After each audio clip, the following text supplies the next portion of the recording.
আমরা তো এখানে বেশি দিন নাই, এরপরে নির্বাচন হবে। এই চোরদেরকে আর নির্বাচন করেন না দয়া করে, চোরদেরকে আর। আপনারা সব দেখেছেন, আপনারা নিজেরা জানেন, ভালো মানুষ, একটা ভালো মানুষ কানেন, একটা ভালো মানুষ, নিঃস্বার্থ মানুষ, যারা প্রচুর আপনাদের পেছনের সাথে থাকে, কাজ করে, এরকম লক্ষ্য করতে। আমি এখানে ক্যানভাস করতে আসিনি। আমার দুঃখ লাগে, এদেশে কোটি কোটি টাকা বিদেশে পাচার হয়ে গেছে, এখন দেখতেছেন কোটি কোটি টাকা। এই টাকাগুলো দেশে থাকলে আরো অনেক উন্নতি হতে পারত। এখন কোনো কাজ করতে গেলে চিন্তা হয় যে আমার লোকে কি করে না কি বলে, কোথায় কি করে ফেলে।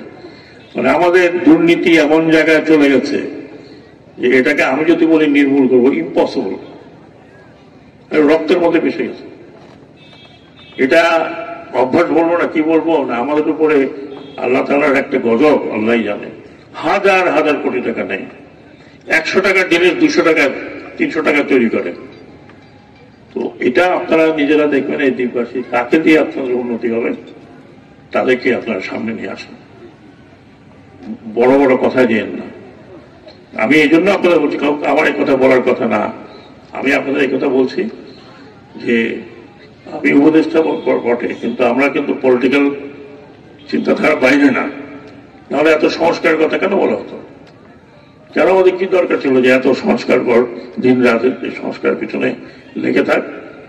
কারণ এগুলো প্রয়োজন, যেগুলো প্রয়োজন সেগুলো আমার পলিটিক্যাল পার্টি মানলে মানলো, না মানলে নাই, সেটা আপনারা দেখবেন। সংস্কার অনেক জায়গায় করতে হবে। এই যে দুর্নীতি, এটা আপনাদের বললে, আমি এখান থেকে যদি বলা শুরু করি তো সারা রাত লাগবে বলতে হবে।